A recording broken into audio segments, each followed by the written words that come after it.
¿Qué tal YouTube? Nos encontramos en otra video reacción más, la cual se llama 8 mitos increíbles de videojuegos que terminaron siendo reales, parte 2. Todos los créditos respectivos van a Pepe el Mago. Pues nada más, vamos para allá. Tal como vimos en la primera parte de este top, los mitos y las leyendas urbanas han acompañado a los videojuegos desde sus inicios. Y aunque casi todos nacen de la imaginación de los fanáticos más creativos y troleros, hay ocasiones en las que estos rumores terminan siendo reales. Y el día de hoy le echaremos un vistazo a algunos de los casos más sorprendentes e interesantes. Sin más por agregar, comencemos. Ok. Puesto 8. Empecemos con uno de los mitos más famosos y antiguos de los videojuegos, aquella leyenda urbana que emocionó a miles de niños y adolescentes a finales de los 90.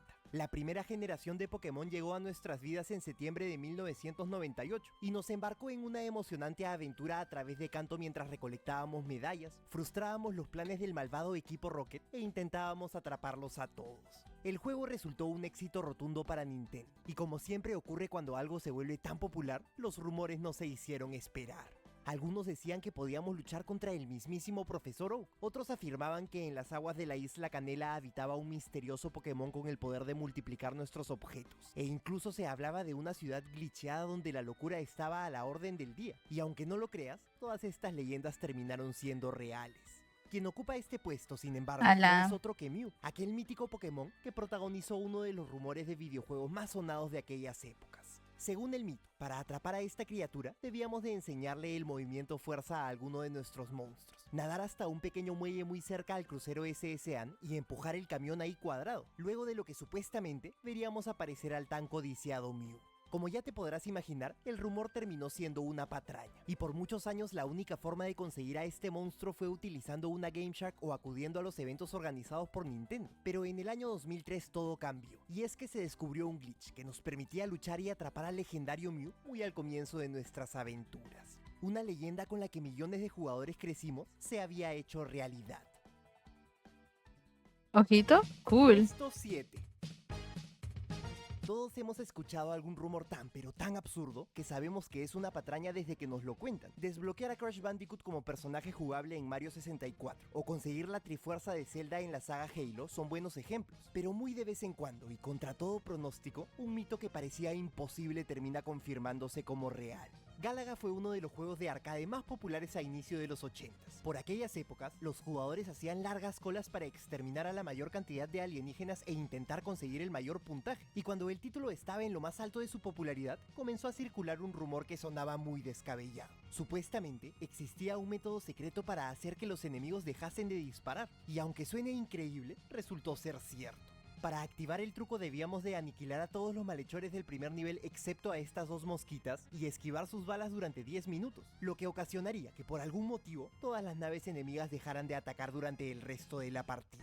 Según cuentan las leyendas, este fallo fue dejado a propósito por uno de los programadores para que siempre pudiese conseguir el puntaje más alto al visitar cualquier sala de recreativas, y terminó saliendo a la luz luego de que un avispado jugador lo viera en acción. Nah, ¿qué le pasa al desarrollador? Nana, quiero que mi nombre salga en todos los arcades. Puesto 6. Es muy raro, pero a veces puede ocurrir que un mito que comenzó siendo falso termina por volverse real, y esto fue justamente lo que ocurrió con el ultra popular Undertale. Toby Fox lanzó una pequeña demo del juego en mayo del año 2013 y cautivó tanto a quienes la probaron que al poco tiempo ya tenía una gran cantidad de fanáticos dispuestos a tejer todo tipo de teorías en torno a ella. Y una de las más sonadas fue, sin duda alguna, esa que hablaba del cuchillo real. Tal como ocurre en la versión final de Undertale, la demo nos daba la opción de tomar una ruta pacifista o de asesinar a todos los monstruos e irnos por el camino genocida, y en ambos casos podíamos encontrar un cuchillo de juguete para equipar a Frisk. Los rumores afirmaban que la demo ocultaba un cuchillo real que se podía conseguir si nos íbamos por el camino del mal y matábamos a todos y cada uno de los monstruos que habitaban en las ruinas, lo que hizo que miles de jugadores despertaran su instinto asesino y se volcaran a esta violenta misión para intentar obtenerlo. El mito llegó a oídos del mismísimo Toby Fox, quien lo desmintió a través de su cuenta de Tumblr, diciendo que Undertale era un juego para todas las edades y que dejaran de buscar algo que no existía. Sin embargo, cuando la aventura se estrenó por fin en septiembre del año 2015, fue el mismo Toby quien se encargó de convertir esta leyenda en realidad, y es que decidió incluir al cuchillo real en la ruta genocida, junto a una curiosa descripción que decía que ya era hora. Sí, lo daban al final. O sea, súper creepy, pero bueno. Puesto 5. Ay, ponte a pensar, si se supone que es para todas las edades, hay niños que no van a llegar hasta el final de la ruta genocida, tomando en cuenta que hay algunos que se quedan en la parte de Undyne y ya no pasan de ahí, porque Undyne es el jefe más duro en segundo puesto. La historia de Action 52, uno de los peores videojuegos jamás creados, es muy pero que muy interesante. Este bodrio fue lanzado para la Nintendo NES en 1991, y aunque fue promocionado como un título revolucionario que traía consigo 52 juegos distintos, quienes lo probaron se dieron cuenta de un pequeño detalle: todos eran una porquería. El más conocido... Muy tristísimo, no pude pasarla. Sí, yo tardé, pero sí me la pasé. El único que no he pasado creo que es Sans, pero todavía por eso no tomo todavía la ruta genocida. Y tal vez el menos malo era Cheetah-Man, un plataformero de acción en el que controlábamos a 3 chitas humanoides que debían de detener los planes del demente Dr. Morbius. Sus creadores le tenían tanta fe a los Cheetah-Men que comenzaron a desarrollar una secuela poco después del lanzamiento de Action 52, pero como este último fracasó horriblemente, Cheetah-Man 2 tuvo que ser cancelado. Años más tarde se descubrieron 1500 cartuchos del juego en un almacén en Estados Unidos, y no pasó mucho tiempo para que la ROM llegara a internet y pudiésemos darle una probada. Como ya te podrás imaginar, Cheetah-Man 2 era malísimo, y lo peor de todo ¿Por qué le tenían tanta fe? What the fuck? Es que ni siquiera se podía completar, ya que luego de vencer al cuarto jefe la pantalla se trababa y no podíamos seguir avanzando, lo que dio pie a una serie de rumores que afirmaban que había más niveles ocultos en el código del juego. El supuesto método para desbloquearlos era muy difícil de corroborar, ya que era necesario tener el cartucho original y apagar y prender nuestra consola una y otra vez, lo que en teoría nos llevaría a visitar las fases secretas. Por años este fue el único método conocido y nadie sabía a ciencia cierta si funcionaba o si estos niveles realmente existían. Hasta que en el 2011 un usuario de internet llamado Paco Chan decidió corregir la ROM y volver accesibles las 2 últimas fases, demostrándonos que siempre estuvieron ahí y que la leyenda era cierta. Hostia. Puesto 4.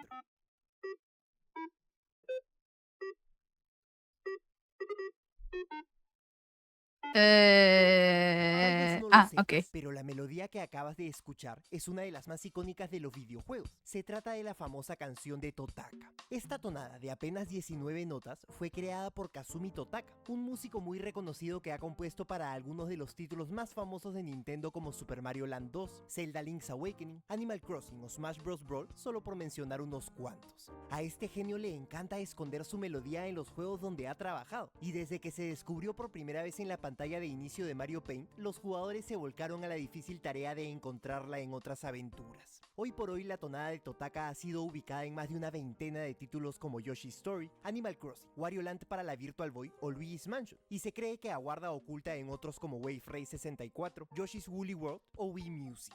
A pesar de que Totaka no compuso para la versión original de Mario Kart 8, poco después de su estreno comenzaron a correr rumores que afirmaban que la mítica canción estaba escondida en el título, y aunque los fanáticos la buscaron de manera incansable por meses, no pudieron hallarla. Cuando parecía que todo iba a quedar como un mito.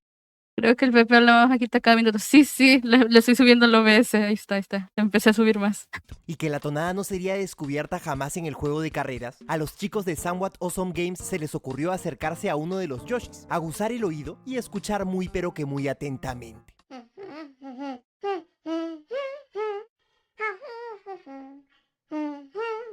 Resulta que el mejor amigo de Mario está tarareando la mítica canción, lo que tiene mucho sentido, ya que quien hace la voz del dinosaurio no es otro que Kazumi Totaka. Ojo. Puesto 3. La mayoría de leyendas urbanas nacieron en la década de los 80s y 90s, cuando no era fácil acceder a internet y la principal fuente de información eran las revistas de videojuegos y los rumores que se esparcían de jugador en jugador. Pero el mito del que estoy por hablarles resulta especialmente interesante porque se originó hace poco más de un año. La última gran aventura de nuestro fontanero favorito, Super Mario Odyssey, está colmada de secretos geniales, pero no cabe duda de que la sorpresa más increíble de todas fue la de poder visitar el hermoso y nostálgico reino champiñón de Mario 64 luego de completar nuestra odisea. Dentro del castillo de Peach podremos conversar con Toadette, quien nos dará algunas estadísticas como la cantidad de enemigos derrotados, el número de energilunas recolectadas o el total de saltos hechos por Mario, y fue este último dato el que despertó una serie de rumores que afirmaban que existía forma de completar toda la odisea sin brincar ni una sola vez. Sé que esto suena imposible, ya que la mecánica más importante en cualquier título del fontanero es la de saltar, pero existe un pequeño detalle. Resulta que si usamos a Cappy para rebotar, o si brincamos mientras estamos transformados en cualquier enemigo, el contador no se incrementará. Fue así como un youtuber de nombre GameChamp3000 se dispuso a comprobar si era posible llegar hasta Toadette con el número de saltos en 0, y luego de utilizar todo su ingenio para encontrar atajos impensados en los niveles, y de descubrir que podía utilizar un segundo mando para controlar a Cappy y evitar que Mario diese un brinco que parecía obligatorio casi al final del juego, consiguió derrotar a Bowser y rescatar a la princesa con el contador de saltos en 0, demostrándole al mundo entero que el mito era real, pero sobre todo, que los jugadores podemos lograr cosas verdaderamente increíbles cuando nos las proponemos. Ay, sí, definitivamente, weón, o sea, lo agarró como reto personal. Puesto 2. La saga de Mortal Kombat siempre se ha caracterizado por dos cosas: su violencia extrema y visceral, y los incontables mitos que los fanáticos han tejido y siguen tejiendo en torno a ella. Lo genial de todo esto es que sus creadores siempre escuchan a su fanaticada, lo que quedó demostrado hace muy poco cuando Ed Boon, una de las mentes maestras detrás de la franquicia, habló del meme de Shaggy Instinto y de su posible inclusión en Mortal Kombat 11. Bueno pues, resulta que la franquicia no tiene uno, sino dos personajes que nacieron como un mito y que terminaron por volverse reales gracias a la pasión de la comunidad: el misterioso Ermac y la sangrienta Scarlet. El primero comenzó como un rumor en las salas de arcade, luego de que se descubriera un contador con su nombre en uno de los menús ocultos de Mortal Kombat 1, lo que llevó a muchos a pensar que existía forma de enfrentarlo tal como ocurría con Reptile.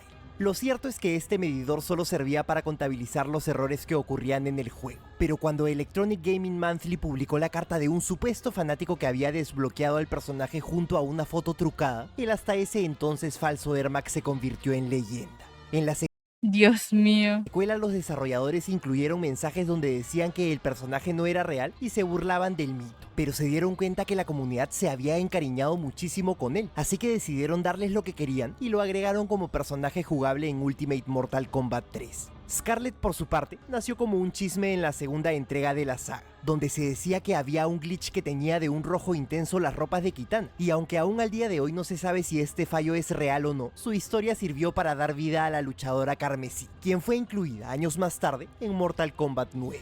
¿Será que pronto veremos a Shaggy en la franquicia? Como dice el dicho, vale la pena soñar.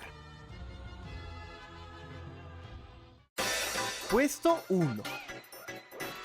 En la primera parte del top le dimos un vistazo a la saga de Sonic y de cómo se rumoreaba que el legendario Michael Jackson había compuesto buena parte de la banda sonora de la tercera entrega. Bueno, pues, resulta que este no es el único mito del veloz erizo que se ha confirmado como real, y es que Sonic 2 para la Genesis tiene una historia muy similar. Esta joya fue promocionada por todo lo alto en las revistas de videojuegos más famosas de la época, y en algunas de las imágenes se podía apreciar un nivel lleno de rocas y dinosaurios que todos esperaban disfrutar en la versión final. Sin embargo, cuando el título fue lanzado a fines de 1992, los jugadores notaron que la fase no estaba por ningún lado, lo que despertó una serie de rumores que aseguraban que Sega había tenido que eliminar contenido por falta de tiempo. Con la ayuda de una Game Genie se descubrió que esto era verdad, y es que se logró acceder a una fase conocida como la Hidden Palace Zone, que aguardaba oculta en lo más profundo del código. El único problema es que estaba muy incompleta y era injugable.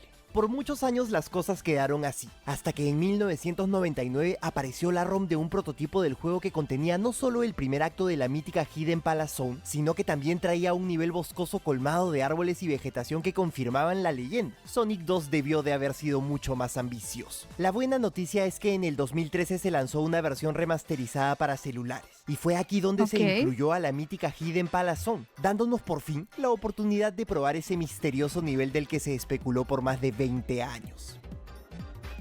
Increíble. ¿Te quedaste con ganas de más? Entonces te invito. No estuvieron nada mal los cosas que se hicieron.